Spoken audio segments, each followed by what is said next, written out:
Често чувам: докторе, имам лимфедем. В повечето случаи това не е така. Думата лимфедем се използва много широко, но често не точно. Всеки отток на краката започва да се нарича лимфедем, което е неправилно. Истинският лимфедем е специфично заболяване на лимфната система. То е сравнително рядко и се дължи на нарушен лимфен дренаж. Диагнозата не се поставя на око, а лимфедемът се доказва с специализирани изследвания като лимфография или съвременни образни методи за лимфна система.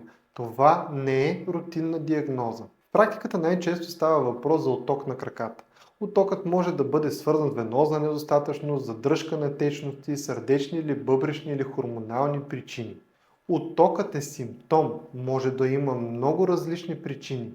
Лимфедемът е конкретно заболяване на лимфната система.